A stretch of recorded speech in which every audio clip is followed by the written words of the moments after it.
सोलापूर ग्रंथोत्सव 2024 याचं आयोजन जिल्हा ग्रंथालय अधिकारी कार्यालय सोलापूर यांच्या वतीनं करण्यात आलं। आज त्याचा दुसरा दिवस। अतिशय योग्य विषय या ठिकाणी निवडला। भारतीय संविधान नागरिकाचा स्वाभिमान या परिसंवादास या ठिकाणी आवर्जून उपस्थित असलेले आमचे गुरुवर्य माननीय प्राध्यापक विक्रमजी कांबळे सर, ज्यांनी आत्ताच घटनेचं सुंदर विवेचन केलं, असे हिराचंद नेमचंद वाचनालयाचे अध्यक्ष आमचे मार्गदर्शक माननीय श्री श्रीकांतजी येळेगावकर सर, ज्यांनी आपल्या सूत्रसंचलनातून सर्व वक्त्यांमध्ये सूत्रता आणण्याचा प्रयत्न केला, असे उत्कृष्ट सूत्रसंचालन करणारे नितीनजी बनसोडे सर, व्यासपीठासमोरील सर्व ग्रंथालयाचे अधिकारी, ग्रंथालयाचं संचालक मंडळ, ज्येष्ठ साहित्यिक, ग्रंथावर प्रेम करणारे सर्व माझे उपस्थित बंधू भगिनी। 8 मार्च रोजी आपल्याला माहिती आहे की जागतिक महिला दिन साजरा केला। भारतामध्ये देखील मोठ्या प्रमाणावर जागतिक महिला दिन साजरा केला। हा महिला दिन साजरा करण्याचा अधिकार देखील महिलांना भारतीय संविधानाने दिलेला आहे। जसं या ठिकाणी प्रत्येक धर्माला आपला आपला पवित्र ग्रंथ आहे। हिंदूंसाठी असेल तर भगवद्गीता आहे, मुस्लिमांसाठी असेल तर या ठिकाणी कुराण आहे, ख्रिश्चनांसाठी बायबल आहे। तर माझं म्हणणं असं आहे की भारतासाठी कुठला पवित्र ग्रंथ असेल तो भारताचं संविधान आहे। जसं प्रत्येक धर्मीयाला आपापला ग्रंथ प्रिय आहे,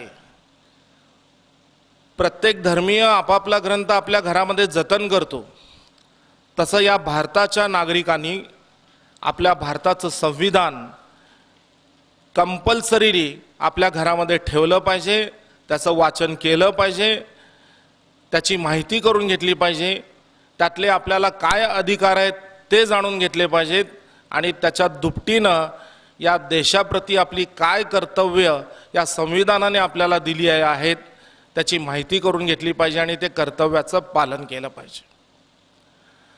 आज आपण बघतो की आपल्या देशामध्ये प्रत्येक जण माझा हा हक्क आहे, माझा तो हक्क आहे, हक्कच मागतोय। अरे तुझं कर्तव्य काय आहे? या देशाप्रती, या समाजाप्रती, या धर्माप्रती, या राष्ट्राप्रती काय कर्तव्य आहे? कर्तव्याची जाणीव या ठिकाणी जाणीवेचा विसर पडत चाललेला आपल्या देशामध्ये दिसून येतोय।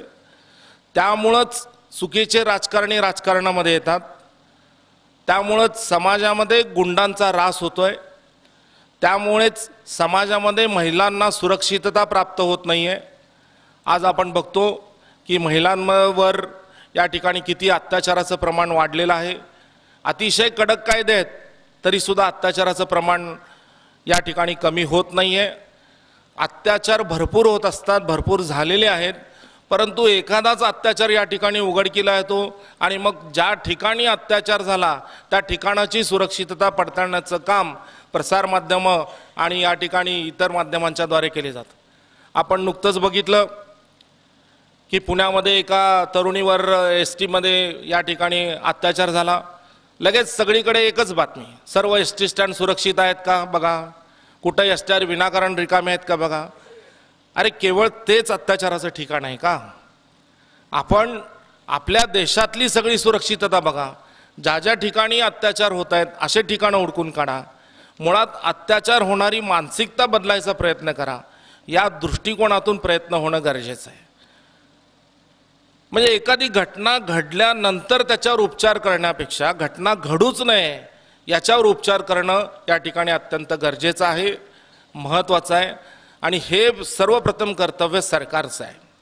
सरकार हे कर्तव्य जर पार पाडत नसेल तर त्या सरकारला ठिकाणावर आणण्याचं काम हे आपल्या भारताच्या नागरिकांचं आहे आणि तो अधिकार भारताच्या संविधानानं आपणा सर्वांना दिलेला आहे।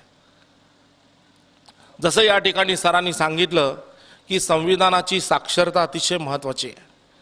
त्याला अनुसरून मी पुढे जोडून असं वाक्य म्हणतोय की आज आपण या ठिकाणी सर्व जिल्ह्यातले ग्रंथालयाचे सर्व अधिकारी कर्मचारी उपस्थित आहात. आपल्या ग्रंथालयामध्ये संविधानाच्या प्रती आपण ठेवा. आपल्या ग्रंथालयामध्ये जेवढे वाचक त्या ठिकाणी येतात, जेवढे सभासद असतील, कोणतं तरी औचित्य साधून या ठिकाणी सर्वांना संविधानाच्या प्रती मुफ्तमध्ये भेट देता येतील का हे पहा. याच्यातून संविधानाची साक्षरता होऊ शकते. याची साक्षरता होणं हे देशासाठी, समाजासाठी, राष्ट्रासाठी आणि प्रत्येक व्यक्तीसाठी देखील फायदेशीर आहे. जशी साक्षरता महत्त्वाची आहे तशी सुरक्षितता देखील महत्त्वाची आहे. कोणाची सुरक्षितता? संविधानाची सुरक्षितता. संविधान सुरक्षित असेल तर या देशातला नागरिक सुरक्षित राहील, हा देश सुरक्षित राहील. डॉक्टर बाबासाहेब आंबेडकरांनी या ठिकाणी संविधानाची निर्मिती करताना ते संविधानच्या घटना समितीचे अध्यक्ष होते. देशातील विविध घटनांचा अभ्यास करून देशातील विविध राज्यघटनांमध्ये ज्या ज्या काही चांगल्या गोष्टी आहेत त्या सर्व गोष्टीचं एकत्रीकरण करून अतिशय मजबूत आणि पवित्र अशी ही भारतीय राज्यघटना या ठिकाणी डॉक्टर बाबासाहेब आंबेडकरांनी तयार केली.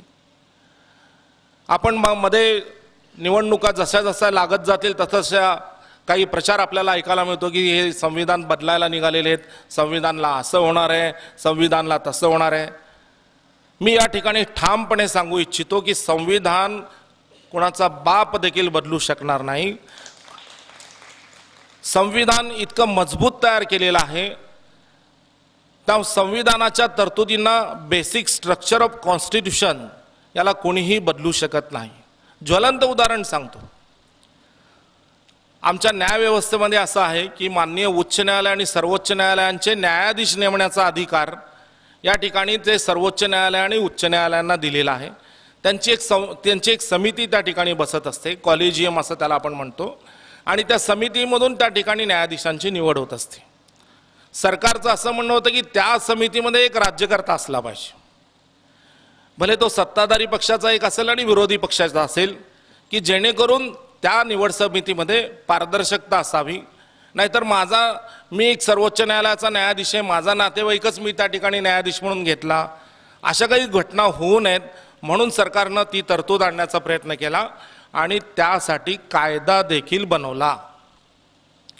परंतु आपल्या देशातील न्यायालयीन यंत्रणा इतकी सक्षम आहे, इतकी जबरदस्त आहे, आणि ती सक्षम आणि जबरदस्त होण्यासाठी त्या न्यायालयीन यंत्रणेला भारतीय राज्यघटनेने काही विशिष्ट अधिकार दिलेले आहेत, ज्याला आपण म्हणतो की इंडिपेंडन्स ऑफ ज्युडिशियरी. या ठिकाणी आपली जी न्यायव्यवस्था आहे ही स्वतंत्र आहे. त्याच्यावर कोणताही राज्यकर्ता, कोणतीही राजकीय पार्टी, कोणताही समाज कंट्रोल करू शकत नाही. जर सरकार वेडवाकडं वागत असेल, सरकार चुकीचे कायदे आणत असेल, सरकार समाजाला विघातक होणाऱ्या गोष्टी काही करत असेल, तर त्याला ठिकाणावर आणण्याचं काम न्यायव्यवस्था करत असते, न्यायालयीन यंत्रणा करत असते. न्यायालयीन यंत्रणेला लक्षात आलं की हे काही चुकीचा कायदा या ठिकाणी येतोय.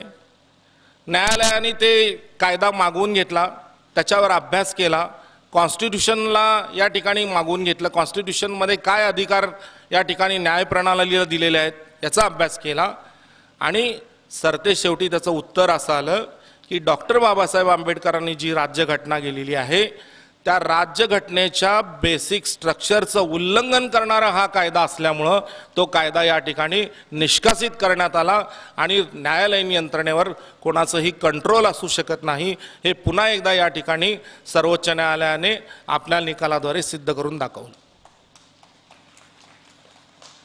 त्यामुळं जसं कांबळे सरांनी मगाशी भीती दाखवली की म्हणजे त्यांना असं भीती वाटली की जसं डॉक्टर बाबासाहेब आंबेडकरांनी एक वाक्य म्हणलं असं त्यांनी सांगितलं की एखाद्या चुकीच्या राज्यकर्त्याच्या हातात जर सुंदर राज्यघटना गेली तर त्या राज्यघटनेचं काही होऊ शकतं. बरोबर आहे, पण त्या चुकीच्या माणसाला ठिकाणावर आणण्याचं काम ही आपली न्यायव्यवस्था करण्यासाठी सक्षम आहे, असं मी या ठिकाणी सरांना त्याच्यावर उत्तर देऊ शकतो. कारण जर चुकीचे कायदे पारित केली जात असतील तर न्यायव्यवस्था, न्यायालयीन यंत्रणा डोळ्यावर पट्टी बांधून शांत बसू शकत नाही. नुकतंच आपण बघितलं की न्यायाची जी देवता आहे त्याच्यावर इतके दिवस पट्टी बांधलेली देवता होती, नुकतंच सर्वोच्च न्यायालयाने ती न्यायदेवतेची पट्टी काढलेली आहे.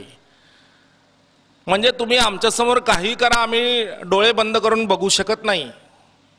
आज समजा आज आपण या ठिकाणी सर्व या ग्रंथालयाचे अधिकारी कर्मचारी आहात आणि तुम्हाला तुमचे काही अधिकार मिळत नसतील म्हणून तुम्ही सगळ्यांनी उद्या बंद पुकारलं, सगळ्यांनी आपापले ग्रंथालय बंद ठेवले आणि त्याच्यामुळं जर समाजाचं राष्ट्राचं नुकसान होतं आहे असं जर न्यायव्यवस्थेला लक्षात आलं आणि ही बातमी जर तुम्ही सगळे ग्रंथालय बंद केले आणि पेपरमध्ये मोठ्या ठिकाणी झळकली तर त्या पेपरचं कात्रण माननीय उच्च न्यायालय आणि सर्वोच्च न्यायालय घेऊन त्याला रीट पिटिशन म्हणून दाखल करून घेईल, त्याला पब्लिक इंटरेस्ट लिटिगेशन आपण म्हणतो, जनहित याचिका म्हणून दाखल करून घेईल आणि त्या संपूर्ण गोष्टीची पडताळणी करेल.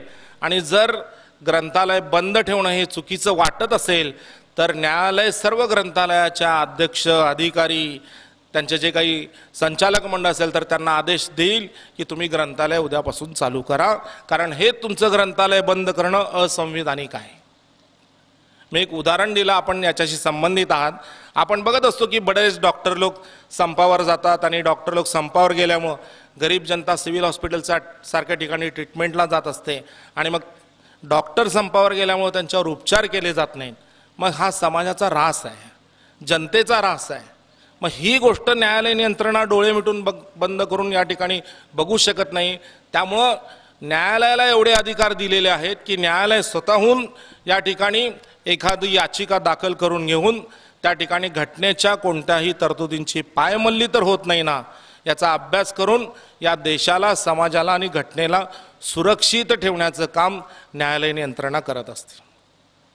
आपण बघतो की आपल्या भारतीय राज्यघटनेनं या ठिकाणी जसं बऱ्याच दोघांनी वक्त्यांनी सांगितलं की देशातली ही जी घटना आहे ती अतिशय सुरक्षित आहे, अतिशय मजबूत आहे आणि सर्वव्यापी आहे.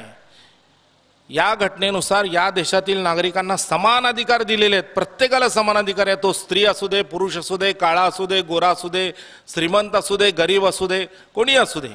इक्वॅलिटी बिफोर लॉ, सगळे कायद्यासमोर समान आहेत. न्याय देताना कोणत्याही पद्धतीचा भेदभाव केला जाणार नाही याची काळजी या न्यायव्यवस्थेने घेतलेली आहे, भारतीय राज्यघटनेने घेतलेली आहे. हे जे फंडामेंटल राईट्स या ठिकाणी दिलेले आहेत ते फंडामेंटल राईट्स अतिशय महत्त्वाचे आहेत. ते आपण जीवनामध्ये एकदा वाचून घेणं आवश्यक आहे. आपण या देशामध्ये जन्मतो, या देशातले कायदे काय आहेत हे माहीत करून घेणं आपली जबाबदारी आहे. या देशातला कोणताही सज्ञान नागरिक असं म्हणू शकत नाही की या देशातला कायदा मला माहीत नाही. समजा या ठिकाणी एखादा मर्डर झाला, आता क्रिमिनल लॉयर असल्यामुळे मर्डर वगैरे असेच जास्त उदाहरणं येतील मनामध्ये, सांगताना पण येतील. आणि या ठिकाणी मर्डर झाल्यानंतर पोलीस तपासाला आले आणि त्या अपराधाला पकडलं आणि त्याच्यावर खुनाचा अपराध दर्ज झाला आणि त्या अपराधाला न्यायालयात आणलं आणि न्यायाधीशांनी त्याला विचारलं, अरे तू खून केलास, तुझ्यावर खुनाचा अपराध आहे, मान्य आहे का? तर तो खुनाचा अपराधी असं म्हणू शकत नाही की खुनाला जन्मठेप किंवा फाशीची शिक्षा हे मला माहीतच नाही, माहीत असलं तर मी खूनच केला नसता, असं तो म्हणू शकत नाही. कारण त्याला प्रिझम्पशन आहे. म्हणजे आपल्या देशामध्ये असं गृहीत धरलेलं आहे की आपल्या देशातले सगळे कायदे सगळ्यांना माहीत आहेत. मग हे सगळे कायदे माहीत करून घेण्याची जबाबदारी आपल्या देशातल्या नागरिकांची आहे. हा एखादी घटना माहीत नाही म्हटलं तर चालू शकेल. इथंच खून झालेला आणि तुम्हाला सगळ्यांना पोलिसांनी विचारलं की या आरोपीने या ठिकाणी खून केला, तुम्ही बघितलं का? तुम्ही म्हणू शकता की इतकं सुंदर या ठिकाणी व्याख्यान चाललं होतं की आमचं लक्ष सगळं त्यांच्याकडे होतं, त्यामुळे तिकडं काय चाललं आम्हाला माहीत नाही. मला विचारलं, मी म्हणलं इतकं सुंदर माझ्या व्याख्यानाला सुंदर प्रतिसाद मिळत होता, कोणीही न बोलता सगळे माझ्या व्याख्यानाकडं एकदम चांगल्या मनाने आणि सर्व इंद्रिय एकत्र आणून व्याख्यान ऐकत होते, त्यामुळे माझं लक्ष तिकडं होतं, मला पण माहीत नाही. यांना विचारलं, हे पण म्हणले की आम्ही समोर बघत होतो. चालू शकेल. एखादी घटना माहीत नाही म्हणलं तर चालू शकेल, पण आपल्या देशातले कायदे माहीत नाहीत असं कोणीही म्हणू शकत नाही. त्यामुळं आपल्यावर जबाबदारी आहे, या देशातल्या प्रत्येक नागरिकावर जबाबदारी आहे की या देशातले कायदे आपण माहीत करून घेतले पाहिजेत. कायद्यानं काय सांगितलेलं आहे, कायद्यानं आपल्याला काय संरक्षण दिलेलं आहे, कायद्यानं आपल्याला काय जबाबदाऱ्या दिलेल्या आहेत, कायद्यानं आपल्याला काय कर्तव्य दिलेली आहेत, याची माहिती या ठिकाणी आपण करून घेणं गरजेचं आहे असं मला या ठिकाणी सांगावंसं वाटतं. जसं मी मगाशी सांगितलं की कायदा कुठलाही भेदभाव करत नाही. म्हणजे बेसिक स्ट्रक्चर जो आहे, बेसिक स्ट्रक्चर ऑफ कॉन्स्टिट्यूशन, याला कुठलाही डिस्टर्ब होणारा कायदा कोणी पण अस्तित्वात पण आणू शकत नाही, कायद्याची निर्मिती पण करू शकत नाही. जसं काही वर्षापूर्वी एक केस झाली फौजदारी प्रक्रिया संहितेमध्ये, त्याच्या कलम 125 नुसार या देशातल्या प्रत्येक महिलेला, म्हणजे ज्या महिलेचा नवरा तिला सांभाळत नाहीये, तिला पोटगी मागण्याचा अधिकार होता.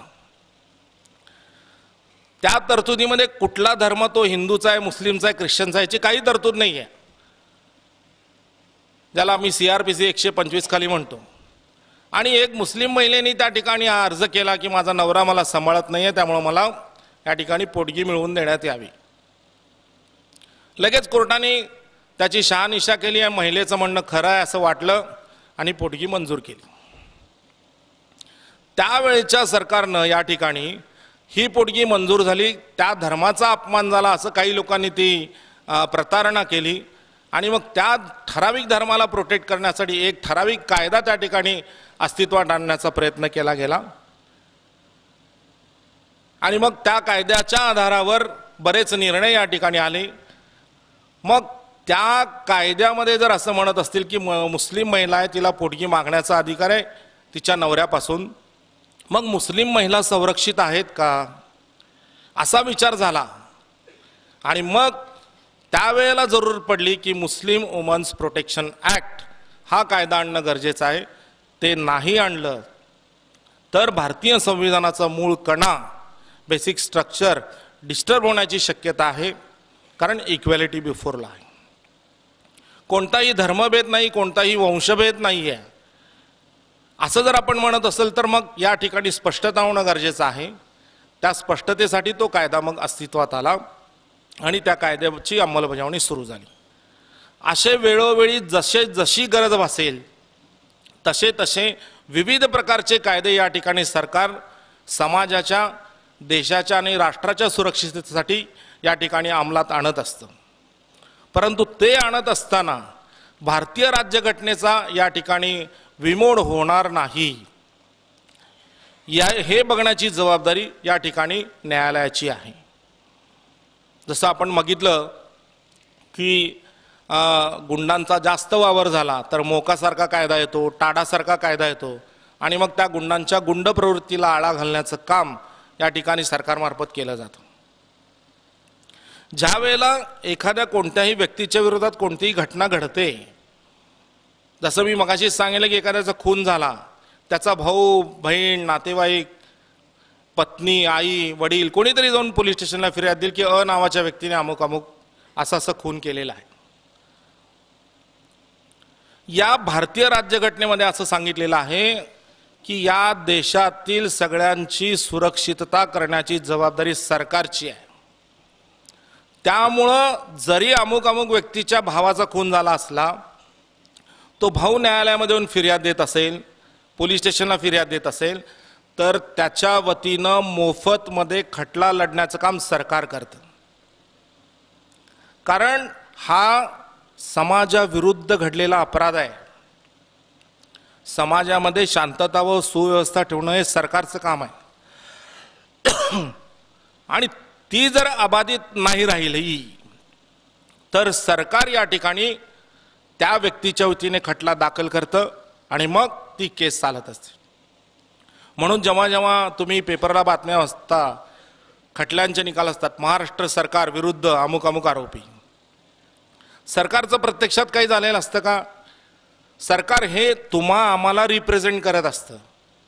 तुमच्या आमच्या वतीने न्यायालयात खटला दाखल करून समाजाच्या विरुद्ध जो कोणी वागत असेल त्याच्या विरुद्ध खटला दाखल करून त्याला शासन करण्याचं काम सरकार करत असतं. ते सुद्धा हे भारतीय राज्यघटनेच्या अनुसार. आर्टिकल 21 आपण बघतो की व्यक्ती स्वातंत्र्य, व्यक्ती स्वातंत्र्याच्या नावाखाली काही चाललेलं आहे. प्रत्येकाला असं वाटतं की व्यक्ती स्वातंत्र्य दिलं म्हणजे मी मोकळा झालो, मी कसंही राहू शकतो, कसंही जगू शकतो, काहीही बोलू शकतो. नाही,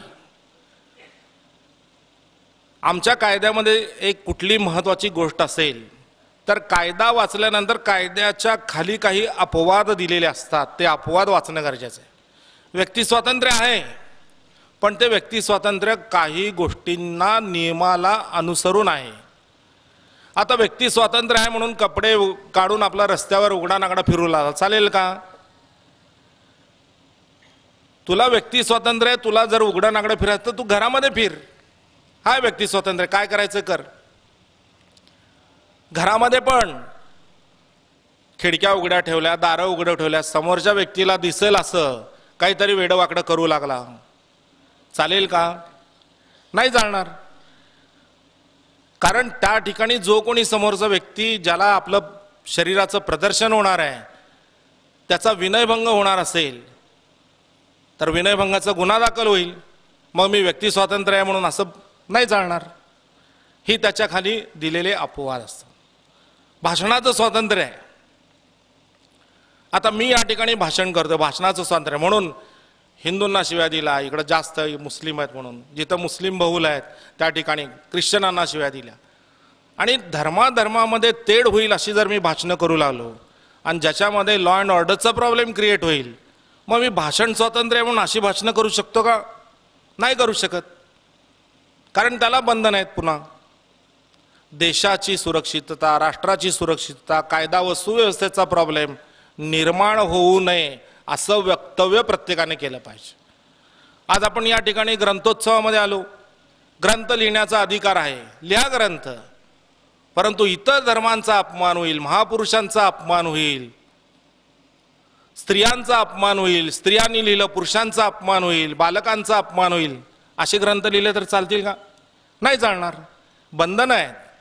पुन्हा समाज, राष्ट्र, देशहित ह्या सगळ्या गोष्टींचा विचार करून ही स्वातंत्र्य आपल्याला उपभोगायची आहे.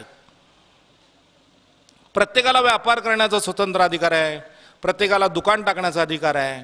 आता समजा माझं इथं ग्रंथालय आहे, एखाद्याला वाटलं, गावातल्या व्यक्तीला वाटलं की ह्यांचं ग्रंथालय खूप चालतंय, हां, शासनाची भरपूर यांना ग्रँट्स पण भरपूर मिळते, त्याला वाटलं की मी निवांत आहे, मी पण एक ग्रंथालय टाकावं, म्हणून त्याच्या बाजूलाच जागा घेतली आणि ग्रंथालय सुरू केलं, ग्रँटसाठी अप्लाय केले. मग तो पहिला ग्रंथालय ज्याचा आहे तो असं म्हणू शकत नाही की माझं ग्रंथालय इथं असताना हा व्यक्ती इथं ग्रंथालय टाकू शकत नाही. नाही, असं त्याला म्हणता येणार नाही. कारण प्रत्येकाला या ठिकाणी प्रत्येक भागामध्ये जाण्याचा अधिकार आहे, प्रत्येक भागामध्ये जाऊन व्यापार करण्याचा अधिकार आहे. भारतीय राज्यघटनेनं दिलेला आहे. गमतीने केव्हा केव्हा गोष्टी अशा निर्माण होतात की पहिलं लग्न असताना घटस्फोट न घेता दुसरं लग्न करणं कायद्यानं बंधनकारक आहे. कायदा तिथं आडवा येतो. घटस्फोट झाल्याशिवाय म्हणजे हिंदू कुटुंब असेल, हिंदू व्यक्ती असेल तर दुसरं लग्न करता येत नाही. दोन व्यक्ती शेजारी राहत होते आणि समोरच्या व्यक्तीनं पहिली बायको असताना पुन्हा दुसरी पण केली घटस्फोट न घेता. ह्याच्या पोटात दुखू लागलं, माझ्याकडे एकच बायको, ह्याला दोन दोन बायका. गेला पोलीस स्टेशनला फिर्याद द्यायला, असा आहे तो दोन बायका घेऊन राहतो. फिर्याद कोण दिली पाहिजे? हा द्यायला गेला फिर्याद. तर तिथं ज्याचं पोट दुखतंय त्यानं फिर्याद दिली पाहिजे. आता ती पहिली पत्नी जी आहे तिच्यावर अत्याचार होतोय किंवा हिचा अधिकार असताना त्या तिचा नवरा जर दुसरी पत्नी आणून ठेवत असेल, पहिल्या पत्नीनं त्या ठिकाणी फिर्याद द्यायला पाहिजे. दुसरा व्यक्ती फिर्याद देऊन चालेल का? नाही चालणार. म्हणून कायद्यामध्ये काही तरतुदी अशा केलेल्या आहेत की फिर्याद कोण दिली पाहिजे, कोणत्या घटनेनुसार घटना घडलेली आहे, कुठल्या कायद्यानुसार घटना घडलेली आहे, त्याच्यामध्ये त्या व्यक्तीला अधिकार दिलेले आहेत. फॅमिली लॉ संदर्भात फिर्याद कोण दिली पाहिजे हे ठरलेलं आहे. केवळ त्याच्या जिज्ञासापोटी, त्याच्या जिलसीपोटी जर आपण जर कुठली फिर्याद द्यायला गेलो तर ती फिर्याद घेतली जात नाही, हे सुद्धा कॉन्स्टिट्यूशनमध्ये सांगितलं. क्रिमिनल लॉमध्ये वेगळं आहे. समजा आपण रस्त्यावर जाताना बघतोय एक व्यक्ती दुसऱ्या व्यक्तीला मारतोय, समजा खूनच झाला आणि सगळे पळून गेले, फिर्याद द्यायला कोण? आता खून तो मरून पडलेला आहे, आपल्याला दिसलं की हा व्यक्ती याला मारतोय, आपण लगेच डायल 112 ला फोन करून घटनेची माहिती देऊ शकतो, आपण फिर्यादी होऊ शकतो. ज्याच्यावर अत्याचार झाला त्यांनी किंवा त्याच्या नातेवाईकांनीच फिर्याद दिली पाहिजे असं नाहीये कायद्यामध्ये. या जगातला कोणताही व्यक्ती फिर्याद देऊ शकतो. आता तर कायद्यामध्ये भरपूर सुधारणा झालेल्या आहेत. या सुधारणा देशातील नागरिकांना आपले आहेत, आपल्या घरचे लोक आहेत हे. मग ह्यांच्यावर अत्याचार होईल असे कायदे नको म्हणून बरेचसे कायदे ज्याच्यामध्ये लेंदी प्रोसिजर आहे असे तरतुदी वगळण्यात आले.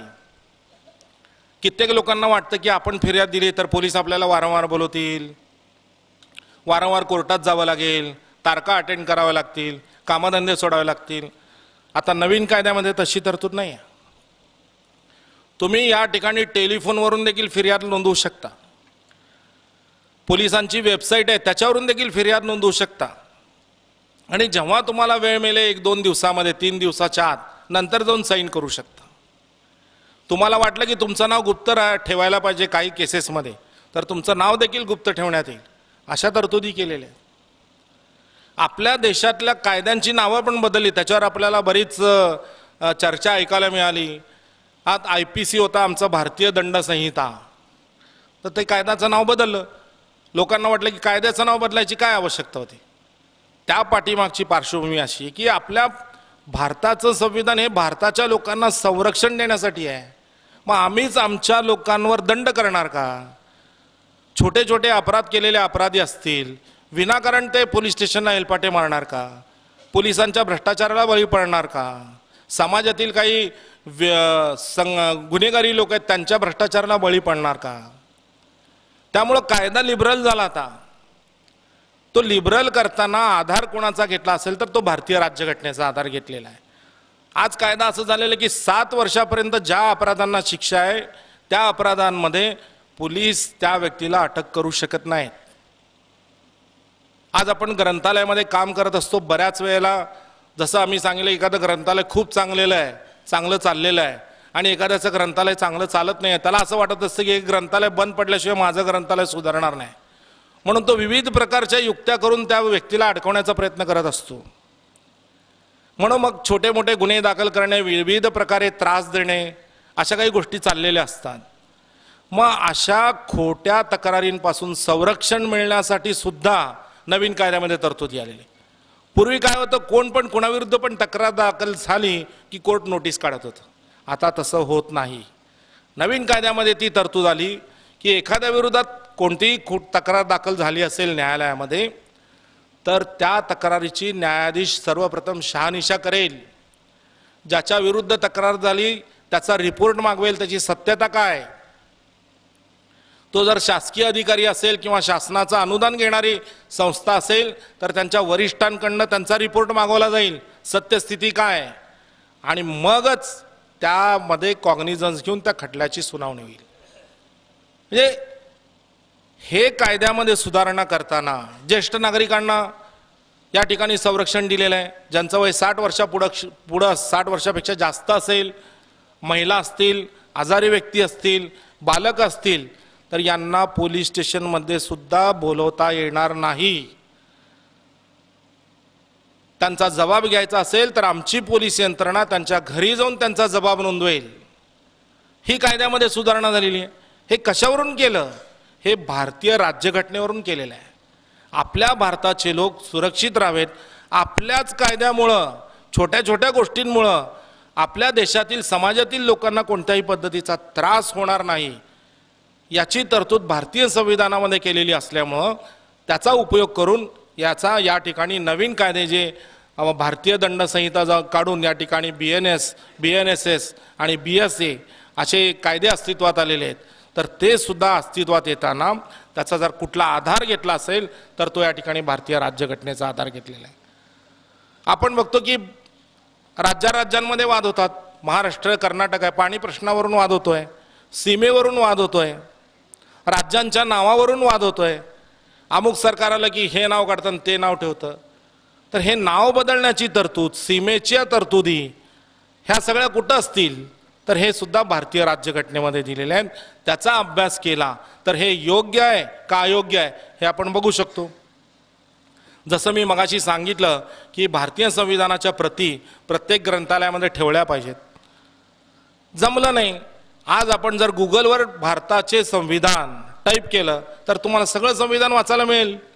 आपण त्याची प्रिंट काढून घेऊ शकता. आज आपल्या बोटांवर सगळे कायदे या ठिकाणी आलेले आहेत. एवढं जग प्रगत झालेलं आहे. त्यामुळं हे संविधानामध्ये काय तरतुदी आहेत, संविधानाचं उद्दिष्ट काय, संविधानातून आपल्याला काय कर्तव्य आहेत, काय अधिकार आहेत, काय हक्क आहेत, हक्कांची पायमल्ली झाली तर काय करता येईल. सगळ्यांना माहिती आहे की हक्क आहेत, हक्क आहेत, हक्क आहेत. हे राईट टू एज्युकेशन आहे, शिक्षण शिकण्याचा हक्क आहे, जगण्याचा हक्क आहे, मतदानाचा हक्क आहे.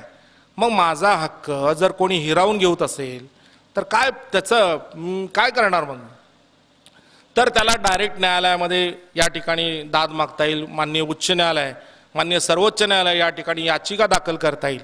आणि जर आपल्याला याचिका दाखल करणं खर्चिक आहे असं वाटत असेल, आपण मिअर रायटिंग अ लेटर म्हणजे एक पत्र लिहून सुद्धा आपली याचिका दाखल करू शकतो.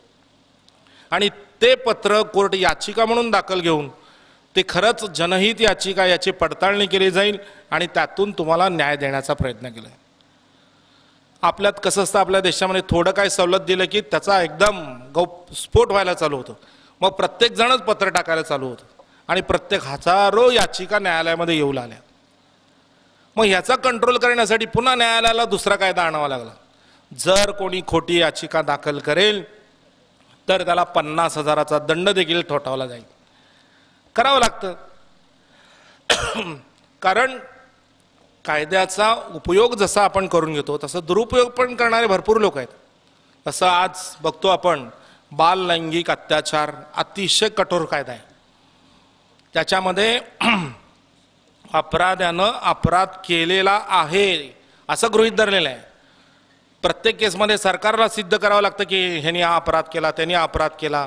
आरोपीला काही करावं लागत नाही. परंतु बाल लैंगिक अत्याचारामध्ये या ठिकाणी अपराध्यानं अपराध केलेला आहे गृहीतच धरलेला आहे. फक्त घटना सरकारी वकिलांनी त्या न्यायालयासमोर आणली, सिद्ध केली, शिक्षा 100% लागते. आता एवढा कडक कायदा केला, मग लोक या कायद्याचा सदुपयोग करण्यापेक्षा दुरुपयोग करण्याचं प्रमाण देखील आत्ता वाढत आहे. दोघांच्या जमिनीच्या वादावरून भांडण आहे, शेताच्या बांधावरून भांडण आहे, पारिवारिक कचरा टाकण्यावरून शेजारच्यावर भांडण आहे, छोटी घरात मुलगी आहे, हिचा विनयभंग केला, द्या फिर्याद पोक्सोखाली, असे प्रकार सुरू झालेले आहेत. त्यामुळं कायद्याचा वापर करताना ज्या गोष्टीसाठी कायदा केलेला आहे त्या गोष्टीसाठी त्याचा उपयोग केला पाहिजे, दुरुपयोग करता कामा नये. हे सुद्धा भारतीय राज्यघटनेमध्ये सांगितले. आमच्या देशातील महिलांवर भरपूर अत्याचार होत होते म्हणून 498चा कायदा अस्तित्वात आला. म्हणजे नवरा किंवा नवऱ्याकडचे नातेवाईकांनी जर पत्नीचा छळ केला, जाचाट केला, हुंड्यासाठी केला असेल, आर्थिक मानसिक शारीरिक त्रास दिला असेल तर तो अपराध. मग आमच्या देशातली महिला कुठंतरी तिचं कुणाबरोबर तरी प्रेम प्रकरण असतं, मर्जीविरुद्ध विवाह झालेला असतो, आईवडिलांना नाही म्हणू शकत नाही आणि मग आईवडिलांची मर्जी राखण्यासाठी विवाह करते. आणि मग विवाहस्थळी गेल्यानंतर जिथं लग्न झालं त्या ठिकाणी गेल्यानंतर थोडं काहीतरी कुरुबुरू झाली तर ती माहेरी निघून येते आणि लगेच नवरा, नवऱ्याचा भाऊ, नवऱ्याची आई, सासू, सासरा, नणंद, दीर, भले ते फॉरेनमध्ये जरी राहत असले तरी यांनी माझा छळ केला, जाचाट केला, अशा पद्धतीच्या तक्रारी या ठिकाणी दिल्या जात होत्या. याची गंभीरता कमी झाली. खरंच जर एखाद्या माझ्या भगिनीवर, महिलेवर, माझ्या आईवर अत्याचार झाला आणि तिनं जर खरंच दाद मागायला पोलीस स्टेशनला गेली तर पोलीस सगळ्यांना त्याच नजरेतनं बघतात. कारण यापूर्वी एक अशी केस आली होती, असं झालं होतं, त्यामध्ये खोटी तक्रार होती. त्यामुळं आपल्या देशातल्या नागरिकांची जबाबदारी आहे की आपण कायद्याचा दुरुपयोग करू नका. जे कायदे ज्यासाठी दिलेले त्याच्यासाठी वापर करा. आपल्या स्वार्थासाठी कायद्याचा दुरुपयोग करून इतरांना त्रास देण्याचा प्रयत्न करू नका. कारण कायदे सक्षम आहेत, न्यायालयीन यंत्रणा सक्षम आहे दूध का दूध पाणी का पाणी करण्यासाठी.